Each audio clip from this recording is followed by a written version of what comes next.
தீக்ஷா IAS academy அரசு பணியின் அடித்தளம். வணக்கம். தீக்ஷா ஐஏஎஸ் அகாடமி சார்பாக குரூப் 2 எக்ஸாம் எழுதக்கூடிய மாணவர்கள் அனைவருக்கும் இனிய வாழ்த்துக்களை தெரிவித்துக் கொள்கிறோம். இன்னும் 10 நாட்கள் தான் இருக்கிற நிலைமை இருக்கிற சுச்சுவேஷனில் குரூப் 2 எக்ஸாமுக்கு படிக்கக்கூடிய மாணவர்கள் அனைவரும் புதுசாக எதையுமே நீங்கள் படிக்க வேணாம் அப்படிங்கிறது தான் அகாடமி சார்பாக அனைத்து மாணவர்கள் சார்பாகவும் கேட்டுக்கொள்கிறோம். என்ன அப்படின்னா, நீங்கள் இது வரைக்கும் படித்த வரைக்குமே மேலும் படித்து அதை மறுபடியும் ரீகால் பண்ணுங்கள். எதெல்லாம் ஒரு சரலாஜிக்கல் ஆர்டர் தான் சொல்லி பார்த்தீங்க அப்படிங்களா உங்களுக்கு ஈஸியாக இருக்கும். ஓகேங்களா? இப்போ எதுக்காக நம்ம வந்திருக்கோம், அந்த வீடியோ எதுக்காக அப்படின்னு பார்த்தீங்க அப்படின்னா, நீங்கள் ஆல்ரெடி படித்த ஜிஎஸ் எல்லாமே படிச்சிருப்பீங்க.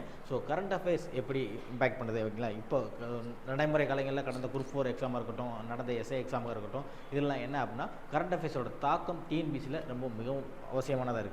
இதை எப்படி நம்ம ஈஸியாக ஞாபகம் வச்சுக்கலாம் அப்படிங்கிறதுக்காக தான் ஓகேங்களா தீக்ஷா ஐஏஎஸ் அகாடமி சார்பாக குரூப் 2 மாணவர்களுக்கு ஒரு தொகுத்து கொடுக்கணும் அப்படிங்கிறதுக்காக தான் இந்த பிடிஎஃபோட வந்திருக்கோம். இதில் என்ன அப்படின்னு பார்த்தீங்க அப்படின்னா, இந்த பிடிஎஃபோட டிஸ்கிரிப்ஷன் நான் உங்களுக்கு கீழே வைக்க சொல்லியிருக்கேன்.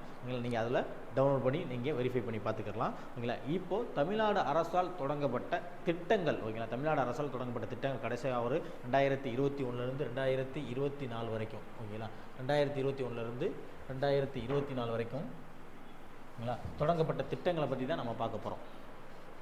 தமிழ்நாடு அரசுல எப்படி திட்டங்கள் தொடங்கப்பட்டிருக்கோம் ஓகேங்களா, எண்ணற்ற திட்டங்கள் தொடங்கினாலும் அந்த திட்டங்கள்லாம் எப்படி செயல்பட போகுது ஓகேங்களா, அந்த திட்டங்கள்லாம் எப்படி நடைமுறையில் இருக்கும் ஓகேங்களா, அப்படி தான் நம்ம பார்க்க போகிறோம் ஓகேங்களா. இதில் டிஎன்பிசியில் எப்படி கேட்குறாங்க அப்படின்னா, தமிழ்நாடு அரசாலும் தமிழ்நாடு அரசு அமைச்சகத்தாலையும் நிறைய திட்டங்கள் தொடங்கப்படுது. இந்த திட்டங்கள்லாம் எதெல்லாம் பாப்புலர் ஆகுது, மக்கள்கிட்ட எதெல்லாம் நல்லா ரீச் ஆகுது, இந்தியா முழுக்க எதெல்லாம் எடுத்துக்காட்டு திட்டங்களாக போதோ அந்த திட்டங்கள்லாம் நமக்கு ஆஃபிஷியலி டிஎன்பிசியில் கொஸ்டினாக வரப்போகுது. அந்த திட்டங்களை தொகுத்து தான் நம்ம கொடுக்க போகிறோம். இந்த வீடியோ பார்த்தீங்க அப்படின்னு பார்த்தீங்கன்னா உங்களுக்கு பார்ட் 1 பார்ட் 2 அப்படிங்கிற கான்செப்டில் தமிழ்நாடு அரசு திட்டங்கள் 3 மார்க் முக்கியமாக கேட்கப்படுது. இந்த 3 கொஸ்டினையும் உங்களுக்கு கண்டிப்பாக இருக்குது. இது நீங்கள் பாருங்கள். கண்டிப்பாக உங்களுக்கு எக்ஸாமில் இது உதவும் அப்படிங்கிற நம்பிக்கையில் தான் இந்த வீடியோ எடுக்கிறோம். இல்லை மேலே ஏதாச்சும் உங்களுக்கு டவுட்டு இல்லை அடிஷனல் தான் உங்களுக்கு ஏதாச்சும் வேணும் அப்படின்னா கண்டிப்பாக நீங்கள் கமெண்ட் பாக்ஸில் கமெண்ட் பண்ணுங்கள். நாங்கள் உங்களுக்கு உதவி செய்யறதுக்கு ரெடியாக இருக்கோம். சரி வாங்க நேரம் பார்க்கலாம், வீடியோ பார்க்கலாம் ஓகேங்களா. ஃபஸ்ட்டு ஓகேங்களா, இந்தியா முழுக்க ஒரு பேசப்பட்ட திட்டம் எதுன்னு பார்த்தீங்க அப்படின்னா முதலமைச்சரின் காலை உணவு திட்டம் ஓகேங்களா. முதலமைச்சரும் காலை உணவு திட்டம் அடிப்பாங்க. இந்த திட்டத்தை பார்த்தீங்க அப்படின்னா ஓகேங்களா, இந்த இந்தியாவை பொறுத்த வரைக்கும் ஓகேங்களா, இந்த பள்ளிகளில் உணவு வழங்குற திட்டம் இந்தியா பொறுத்த வரைக்கும் முன்மாதிரியாக வழங்கிய நாடு பார்த்தீங்கன்னா மாநிலம் பார்த்தீங்கன்னா அது நம்ம தமிழ்நாடு தான் இருக்கும். இதில் ஏன் அப்படின்னா சத்துணவு திட்டமாக இருக்கட்டும், மதிய உணவு திட்டமாக இருக்கட்டும், இப்படி ஓகேங்களா பல திட்டங்களை நமக்கு இதுக்கு முன்னாடி இருந்த முதலமைச்சர் எடுத்து கொடுத்தாங்க. ஆனால் தற்போது என்னென்னா மாண்புமிகு முதலமைச்சர் ஸ்டாலின் அவர்கள் காலை உணவு திட்டத்தை அறிமுகப்படுத்தியிருக்காரு ஓகேங்களா. இது பயனாளர்கள் யாருன்னு பார்த்தீங்கன்னா 1ஆம் வகுப்பு முதல் 5ஆம் வகுப்பு வரை படிக்கக்கூடிய இளம் சிறார்களுக்கு தான் இது பயனாளர்கள். இது எங்கே தொடங்கப்பட்டுச்சு அப்படின்னு பார்த்தீங்க அப்படின்னா ஓகேங்களா 15 செப்டம்பர் அண்ணா பிறந்தநாள் அன்னைக்கு ஓகேங்களா இது தொடங்கப்பட்டுச்சு. இது எங்கே அப்படின்னா மதுரையில் சிம்மக்கல் பிளேஸில் ஆதிமூலம் தொடக்கப்பள்ளி அப்படிங்கிற பள்ளியில் ஓகேங்களா. பர்டிகுலராக பார்த்தீங்கன்னா மதுரையில் சிம்மக்கல் நெல்பேட்டை பக்கத்தில் இருக்கிற ஆதிமூலம் தொடக்கப்பள்ளியில் தான் தொடங்கப்பட்டுச்சு. இது இந்தியா முழுக்க ஒரு வரவேற்கப்பட்ட திட்டமாக இருந்துச்சு. ஆரம்பத்தில் 1555 அரசு தொடக்கப்பள்ளியில் இது தொடங்கப்பட்டுச்சு. மேலும் இந்த திட்டத்தை எக்ஸ்டெண்ட் பண்ணாங்க. எப்போ எக்ஸ்டெண்ட் பண்ணாங்க அப்படின்னா அடுத்த வருஷமே ஆகஸ்ட் 25 2023 எக்ஸ்டெண்ட் பண்ணியிருந்தாங்க. இது எங்கே சார் எக்ஸ்டெண்ட் பண்ணிங்க அப்படின்னா ஒன்றிய ஊராட்சி நடுநிலைப்பள்ளி திருக்குவாலை நாகப்பட்டினம் டிஸ்ட்ரிக்ட் ஓகேங்களா. ஒன்றிய ஊராட்சி நடுநிலைப்பள்ளி திருக்குவாலை நாகப்பட்டினம் மாவட்டத்தில் இருந்துச்சு. இதில் உள்ள அனைத்து மாநிலத்தில் உள்ள அனைத்து ஓகேங்களா இளம் பள்ளிகளிலுமே ஓகேங்களா தொடக்கப்பள்ளியிலும் இந்த திட்டம் பிரபலமாக பேசப்பட்டு வந்துக்கிட்டு இருக்கு ஓகேங்களா. இது அதுக்கடுத்து என்ன பண்ணாங்க அப்படின்னா இப்போ பார்த்தீங்க அப்படின்னா அரசு பள்ளியில் மட்டும், அதாவது அரசு தொடக்கப்பள்ளியில் மட்டுமே இயங்கி கொண்டிருந்த இந்த திட்டமானது என்ன ஆகி போச்சு அப்படின்னா காலப்போக்கில் ஜூலை ஓகேங்களா பார்த்துங்க லாஸ்ட் மாதம் ஜூலை 15 அனைத்து அரசு உதவி பெறும் தொடக்கப்பள்ளியிலும் தொடங்கப்பட்டுச்சு. இதோட தொடர்ச்சியாக ஃபஸ்ட்டு எங்கே ஆரம்பிக்கப்பட்டுச்சுன்னா திருவள்ளூர் மாவட்டத்தில் புனித அன்னை அரசு உதவி பெறும் தொடக்கப்பள்ளியில் தொடங்கப்பட்டுச்சு ஓகேங்களா. நெக்ஸ்ட்டு பாருங்கள் எல்லாராலும் பேசப்பட்டு சொன்னோம் இல்லையா, அதே மாதிரி நெக்ஸ்ட்டு பார்த்தீங்க அப்படின்னா கலைஞர் மகளிர் உரிமை தொகை திட்டம் ஓகேங்களா. இப்போ பார்த்தீங்க அப்படின்னா குடும்பத்தில் இருக்கிற குடும்ப தலைவிகளுக்கெல்லாம் மாதம் தோறும் 1000 ரூபாய் வழங்கும் திட்டம் எல்லாருக்குமே தெரியும் ஓகேங்களா. அந்த திட்டம் கொண்டு வரப்பட்டுச்சு. இது எப்போ பார்த்தீங்க அப்படின்னா அதே அண்ணா பிறந்தநாள் அடுத்த வருடம் பார்த்தீங்க அப்படின்னா செப்டம்பர் 15 2023 தொடங்கப்பட்டுச்சு. அண்ணா பிறந்தநாள் முன்னிட்டு ஓகேங்களா. இது அடுத்த வருடம் 2022 தொடக்கப்பள்ளியில் காலை உணவு திட்டம், 2023 செப்டம்பர் 15 ஓகேங்களா அண்ணா பிறந்தநாளில் இந்த திட்டம் முடிஞ்சு. இது எங்கே தொடங்கினாங்க அப்படின்னு பார்த்தீங்கன்னா காஞ்சிபுரத்தில் ஓகேங்களா. நம்ம கொஸ்டினே கேட்கப்படுறீங்கன்னா ஒரு திட்டம் பார்த்தீங்க அப்படின்னா இந்த திட்டம் யார் பிறந்தநாளை வச்சு முன்னிட்டு தொடங்கினாங்க, இதோட அடிப்படை பயனாளர்கள் யார், இது எங்கே தொடங்கப்பட்டுச்சு, யார் தொடக்கி வச்சாங்க ஓகேங்களா. இதுதான் அந்த திட்டத்தில் நம்ம மெயினாகிட்டு பார்க்க வேண்டியது. அதில் பார்த்தீங்கன்னா காஞ்சிபுரத்தில் இந்த திட்டம் தொடங்கப்பட்டுச்சு ஓகேங்களா. இந்த மாதாந்திர நிதி உதவி எவ்வளோ பார்த்தீங்க அப்படின்னா 1000 ரூபாய் இதில் என்ன சொல்லியிருந்தாங்க அப்படின்னா பார்த்தீங்கன்னா இந்த பிக்சரை பார்த்தாலே உங்களுக்கு தெரியும் அரசு உதவித்தொகை ஓகேங்களா, உதவித்தொகை அல்ல உரிமைத்தொகை அப்படிங்கிற மாதிரி ஒரு கான்செப்டில் இருக்கும். இதில் பாருங்கள், இதில் யாரெல்லாம் தகுதி உடையவர்கள் அப்படின்னு பார்த்தீங்க அப்படின்னா 20 வயது மேற்பட்ட பெண்கள் மற்றும் திருநங்கைகள் இதுக்கு தகுதி உடையவங்க. அவங்களுக்கு மேலும் 2 லட்சத்துக்குள்ளே தான் ஓகேங்களா, ஆண்டு வருமானம் கண்டிப்பாக அவங்களுக்கு 2.5 லட்சத்துக்குள்ளே தான் இருக்கணும் அப்படிங்கிறது தான் சொல்ல வராங்க ஓகேங்களா. மேலும் அவங்களுக்கு ஒரு இன்னொரு குவாலிஃபிகேஷன் வச்சுருக்காங்க.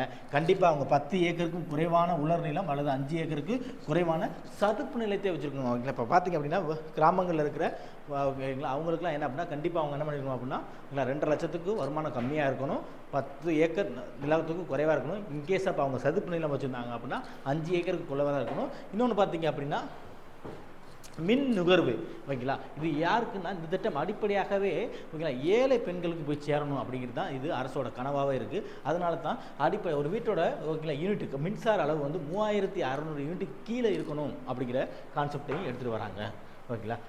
அதுக்கடுத்து நெக்ஸ்ட் பார்த்தீங்க அப்படின்னா தகுதியற்றவர்கள் அப்படி பார்த்தீங்கன்னா மத்திய மாநில மற்றும் பொதுத்துறை நிறுவனங்களில் வேலை பார்க்குற ஓகேங்களா தாய்மார் இருக்காங்களா, அவங்களுக்கு வந்து இந்த உதவித்தொகை எலிஜிபிள் கிடையாது ஓகேங்களா. அது ஊழியர்கள், வங்கி ஊழியர்கள், அதுக்கடுத்து வருமான வரி செலுத்துவோர், தொழில் முறை வரி செலுத்துவோர், ஓய்வூதியம் பெறுவோர், உள்ளாட்சி அமைப்புகள் பிரதிநிதிகளுக்கும் ஓகேங்களா இந்த ஓய்வூதியம் கிடையாது. இது பார்த்தீங்கன்னா பர்டிகுலராக அடிப்படை வகுப்பை சேர்ந்த அனைத்து மகளிருக்கும் கொடுக்கப்படும். ஓகே, நெக்ஸ்ட்டு ஒரு குவாலிஃபிகேஷன் வச்சுருந்தாங்க. யாரெல்லாம் ஓனாக கார் வச்சுருக்காங்களோ ஓகேங்களா, 4 சக்கர வாகனங்கள் ஓகேங்களா அவங்க பேரில் இருந்துச்சுன்னா அவங்களுக்கு எலிஜிபிள் கிடையாது அப்படிங்கிறது தான் இந்த திட்டத்தை சொல்லுது. இதுதான் மகளிர் உரிமை தொகை திட்டம் ஓகேங்களா. அதுக்கடுத்து பாருங்கள், மிகவும் பேசப்பட்ட திட்டம் தான் நமக்கு எல்லாருமே இன்றைக்கி தாய்மார்கள்லாம் யூஸ் பண்ணியிருக்கிற ஓகேங்களா, தமிழ்நாடு முழுக்க யூஸ் பண்ணுற திட்டம் விடியல் பயண திட்டம் ஓகேங்களா. இது விடியல் ஆச்சு இல்லையா, அதனால் விடியல் பயண திட்டம். இந்த விடியல் பயண திட்டத்தை பார்த்தீங்க அப்படிங்கிறதுனா இது எப்போ தொடங்கப்பட்டுச்சு அப்படின்னா மே 8, 2021 ஓகேங்களா. இதில் பார்த்தீங்கன்னா இதுக்கு யார் யார் எலிஜிபிள் அப்படின்னா அனைத்து மகளிரும் திருநங்கைகளும் பேருந்துகளில் இலவசமாக எத்தனை முறை வேண்டாலும் பயணம் பண்ணலாம் அப்படிங்கிறது தான் இது எடுத்துகிட்டு சொல்கிறது ஓகேங்களா. இதில் என்ன அப்படின்னா இனிஷியலாக தமிழ்நாடு முழுக்க கொண்டு வரப்பட்டுச்சு. கொஞ்சம் காலங்கள் கழிச்சு ஓகேங்களா மலைவாழ் இடங்களான நீலகிரி, கொடைக்கானல், வால்பாறை ஓகேங்களா இந்த பகுதிகளுக்கும் விரிவு செய்யப்பட்டுச்சு.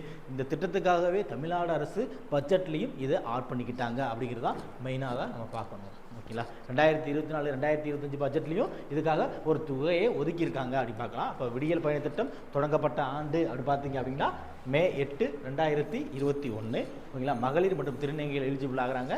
2வது பார்க்க ஓகேங்களா நீலகிரி, கொடைக்கானல், வால்பாறை போன்ற மலைப்பகுதிகளுக்கும் இதை எடுத்துனாங்க. எத்தனை முறை வேண்டாலும் நீங்கள் பயணம் பண்ணலாம் ஓகேங்களா.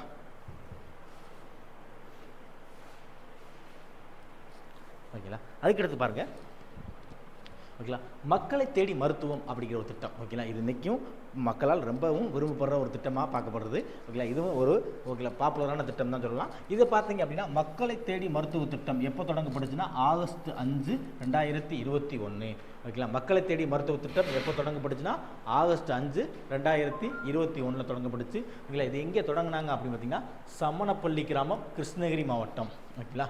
சமணப்பள்ளி கிராமம் கிருஷ்ணகிரி மாவட்டத்தில் தான் தொடங்கப்பட்டுச்சு ஓகேங்களா. மக்களை தேடி மருத்துவம் கிருஷ்ணகிரியில் தொடங்கப்பட்டுச்சு. இதுக்கு யார் எலிஜிபிள் பார்த்தீங்கன்னா 45 வயதுக்கு மேற்பட்டவர்கள் மற்றும் மாற்றுத்திறனாளர்கள் ஓகேங்களா. சீனியர் சிட்டிசன் சொல்ல முடியாது. அதே மாதிரி இந்த எலிஜிபிள் ஏஜே கிரைட்டீரியா கொடுத்துருந்தாங்க. இந்த மக்களை தேடி மருத்துவம் டேரெக்டாக என்ன பண்ணுறாங்க அப்படின்னா ஓகேங்களா ஒரு மெடிக்கல் குழு என்ன பண்ணுறாங்க டேரெக்டாக நேராகவே மக்கள் வசிக்கும் இடத்துக்கு போயிட்டு அங்கே உள்ள 45 வயதுக்கு மேலே இருக்காங்க இல்லையா அந்த உழைக்கும் வர்க்கத்தினர் போயிட்டு அவங்களுக்கு என்ன மாதிரி இஷ்யூ இருக்குது அப்படின்னு சால்வ் பண்ணி கொடுக்குறதால தான் இந்த திட்டம். இதில் யார் எலிஜிபிள் ஆகிறாங்க அப்படின்னா நீரிழிவு நோய், ரத்த அழுத்தம் மற்றும் சிறுநீரக நோய்களுக்கு பரிசோதனை வழங்காக வீடு வீடாக சென்று அதுங்க ஒரு மருத்துவ குழுவை என்ன பண்ணியிருக்காங்கன்னா வீடு வீடாக சென்று அவங்களுக்கு ஹெல்ப் பண்ணுறாங்க. இதுவும் அரசு திட்டங்களில் ஒரு முக்கியமான திட்டம் தான் ஓகேங்களா. அதுக்கடுத்து இன்னொன்று பண்ணுறாங்க, சிறிய குழந்தைங்க புதிதாக பிறந்த குழந்தைகளையும் பிறப்பு குறைபாடுகளையும் கண்டறிவதற்கான பரிசோதனையும் இதில் செய்யப்படுது. அதுக்கடுத்து ஆட் பண்ணாங்க இந்த திட்டத்தில். அதுக்கடுத்து ஒரு மெயினாக என்ன பண்ணாங்க ஆட் பண்ணாங்க. நெக்ஸ்ட்டு பாதம் பாதுகாப்பு திட்டம். என்ன சார் பாதம் பாதுகாப்பு திட்டம்? இந்த திட்டத்தை பார்த்தீங்க அப்படின்னா பாதம் பாதுகாப்பு திட்டம் எதை பற்றி சொல்லுது அப்படின்னா இது எப்போ தொடங்கப்படுச்சு பாருங்கள். முதல்ல 15 ஜூலை 2024 இந்த வருஷம் தான் தொடங்குச்சு. எங்கே தொடங்கினாங்க அப்படின்னா ஆரம்பத்தில் சென்னையில் தான் தொடங்கினாங்க ஓகேங்களா. இது என்ன அப்படின்னா சக்கரை நோய் இருந்துச்சு. இப்போ வீட்டுகளில் யாருக்காவது சக்கரை நோய் நிறையா இருந்துச்சு, அதோட தாக்கம் அதிகமாக இருந்துச்சுன்னா கண்டிப்பாக அவங்களோட பாதம் இருந்துச்சுன்னா ஒரு புத்தை நம்ம சொல்ல முடியாது ஆணிக்கால் இருக்க மாதிரி அதே மாதிரி அந்த புத்தாக ஏற்படக்கூடிய ஒரு நிலைமை இன்றைக்கி இருக்குது. அதை எப்படினாலும் தகணும். அதனால என்ன ஆகுதுன்னா அந்த நோயாளியோட கால்களையும் வெட்டி எடுக்கிற நிலைமை ஏற்படுது. ஸோ அதெல்லாம் நம்ம என்ன பண்ணணும் அப்படின்னா தடுக்கணும் அப்படின்னு ஒரு அரசு முன்முயற்சி என்ன பண்ணாங்க, பாதம் பாதுகாப்பு திட்டத்தை தொடங்கினாங்க. ஓகேங்களா. இதோட பார்ட்டாக இருக்கணும் அப்படிங்காக இந்த மருத்துவத்துறை என்ன பண்ணாங்க அப்படின்னா மக்களை தேடி மருத்துவம் அப்படின்னு கான்செப்ட் இருக்கு இல்லையா, அதில் ஒரு பார்ட்டாகவே இந்த திட்டத்தையும் ஆட் பண்ணிட்டாங்க. ஓகேங்களா. அதையும் இங்கே நோட் பண்ணியிருக்கோம். ஸோ உங்களுக்கு மாணவர்களுக்கு எந்த ஒரு டவுட்டு வரக்கூடாது அப்படிங்கிறத ஆட் பண்ணியிருக்கோம். இன்கேஸ் ஆஃப் சார் இந்த இதில் டவுட் மாதிரி இருக்குது அப்படின்னா கண்டிப்பாக நீங்கள் கமெண்ட் பாக்ஸில் கமெண்ட் பண்ணுங்கள். நாங்கள் அதை எக்ஸ்பிளைன் பண்ணுறதுக்கு நாங்கள் ரெடியாக இருக்கோம். என்ன அப்படின்னா ஒவ்வொரு கொஸ்டினும் நம்மளோட தாக்கத்து இருக்கு இல்லையா, அதுக்காகத்தான். ஓகேங்களா. கரண்ட் அஃபேர்ஸில் நம்ம எக்காரணத்து கொண்டும் மிஸ் பண்ணக்கூடாது அப்படிங்கிற ரெடியாக இருக்கும். நெக்ஸ்ட்டு பாருங்கள். ஓகேங்களா. அதுக்கு தொழிலாளர்கள் தேடி மருத்துவம். ஓகேங்களா. மக்களை தேடி மருத்துவம் பார்த்தோம். அதுக்கடுத்து நெக்ஸ்ட் என்ன பார்த்தோம், பாதம் பாதுகாப்பு திட்டம் பார்த்தோம். ஓகேங்களா. நெக்ஸ்ட் பார்த்தீங்கன்னா தொழிலாளர்கள் தேடி மருத்துவம். ஓகேங்களா. இது எப்போ தொடங்கப்பட்டுச்சு அப்படின்னா இந்த வருடம் தாங்க தொடங்கப்பட்டுச்சு. எப்போ அப்படின்னு பார்த்தீங்கன்னா ஜனவரி 10, 2024. ஜனவரி 10, 2024 தொடங்கப்பட்ட மாவட்டம் எது பார்த்தீங்கன்னா திருவள்ளூர் மாவட்டம். ஓகேங்களா. இது என்ன சார் அப்படின்னா தொழிலாளர் தொற்றா நோய்கள். ஓகேங்களா. தொற்றா நோய்கள் இருக்கு இல்லையா, இப்போ தொற்று நோய்கள் காலரா டைபாய்டு மாதிரி தொற்று நோய்களுக்கு முன்னாடி தொற்றா நோய்கள் சில நோய்களுக்கு தொழிற்சாலையில் பணிபுரியக்கூடியவர்களுக்கு இந்த தொற்றா நோய்களுக்கு அவங்கள ஓகேங்களா ஒரு 50 லட்சம் தொழிலாளர்களை பரிசோதனைக்கு இலக்கில் எடுத்துகிட்டு போகணும் அப்படிங்கிற ஒரு இலக்கை வச்சது இந்த திட்டம் தொடங்கப்பட்டுச்சு. அதுக்கடுத்து பாருங்கள் புற்றுநோய் சோதனை திட்டம். புற்றுநோய் சோதனை திட்டம் இதுவும் இந்த வருடம் 22 ஜனவரியில் தொடங்கப்பட்டுச்சுங்க. ஓகேங்களா. இது எப்போ தொடங்கப்பட்டுச்சுன்னா 22 ஜனவரி 2024 தொடங்கப்பட்டுச்சு. 18 வயது மேற்பட்டவர்களுக்கு இத்திட்டம் அளிக்கப்பட்டுச்சு. ஓகேங்களா. வாய் புற்றுநோய், கருப்பை வாய் புற்றுநோய், ஓகேங்களா, மார்பக புற்றுநோய் போன்றதுக்கு இது அவேர்னஸ் கொடுத்து அந்த தொற்றுநோய் எப்படி ஏற்படுதுன்னா சோதனை திட்டத்தையும் ஏற்படுத்தினாங்க. ஓகேங்களா. இது ஓகேங்களா ஃபஸ்ட்டு பேஸாக என்ன பண்ணாங்க அப்படின்னா கொங்கு பெல்ட்டில் இருக்கிற ஈரோடு, ராணிப்பேட்டை, ஓகேங்களா, இதுவும் அதுக்கடுத்து கன்னியாகுமரி, திருப்பத்தூர் போன்ற பகுதியிலும் இது ஆரம்பிக்கப்பட்டுச்சு. ஓகே. ஆரம்ப சுகாதார நிலைய, மாவட்ட தலைமை மருத்துவமனை, மருத்துவக் கல்லூரிகளில் பரிசோதனை இன்றும் நடைபெற்றிருக்கு. ஓகேங்களா. இதில் புற்றுநோய் சிகிச்சை பற்றிய ஒரு அறிவுரையும் வழங்கப்பட்டு வருகிறது. நெக்ஸ்ட் பார்த்தீங்கன்னா மக்களை தேடி ஆய்வக சேவை திட்டம். மக்களை தேடி ஆய்வக சேவை திட்டம் இதுவும் இந்த வருடம் பிப்ரவரி 5, 2024 தொடங்கப்பட்டுச்சு. இது எங்கே தொடங்கப்பட்டுச்சு அப்படின்னா தொல்லாவணை ஆரம்ப சுகாதார நிலையம் கன்னியாகுமரி மாவட்டத்தில் தொடங்கப்பட்டுச்சு. நம்மளோட சவுத் டிஸ்ட்ரிக்டான கன்னியாகுமரி மாவட்டத்தில் தான் தொடங்கப்பட்டுச்சு. இது எங்கே பார்த்தீங்கன்னா தொல்லாவணை ஆரம்ப சுகாதார நிலையத்தில் தொடங்கப்பட்டுச்சு. இது மக்களை தேடி ஆய்வக சேவை திட்டம். நல்லா பண்ணிக்கணும். மக்களை தேடி மருத்துவ திட்டம் வேறு, மக்களை தேடி ஓகேங்களா ஆய்வக சேவை திட்டம். உங்கள் டிஎன்பிசி நம்மளை குழப்பறதுக்காகவே ரெடி பண்ணுவாங்க. ஏன் அப்படின்னா இந்த மக்களை தேடி மருத்துவ திட்டம் அப்படிங்கிறது மிகவும் பாப்புலரான திட்டம். ஓகேங்களா. அதுபடி இதையும் கேட்டு வச்சுருவாங்க. இதே எங்கே தொடங்கப்பட்டுச்சு அப்படின்னா ஆய்வக திட்டம் கன்னியாகுமரி மாவட்டம் தொல்லாவணையில் தொடங்கப்பட்டுச்சு. ஓகேங்களா. இதில் என்ன அப்படிங்க பார்த்தீங்கன்னா ஆரம்ப சுகாதார நிலையங்களில் 63 வகையான மாதிரி ஆய்வுகளுக்கு உட்பட்டப்பட்டுச்சு. பண்ணிக்கணும். 63 வகையான மாதிரி ஆய்வுகளை எடுத்து அதில் திட்டத்தை ஏற்படுத்தினாங்க. பார்க்குறதுக்கு கீழே கமெண்ட் பாக்ஸில் கமெண்ட் பண்ணுங்கள். நம்ம சேனலை சப்ஸ்கிரைப் பண்ணுங்கள். நன்றி, வணக்கம். இணைந்திருங்கள். இது உங்கள் டிக்ஸ் ஐஏஎஸ் அகாடமி.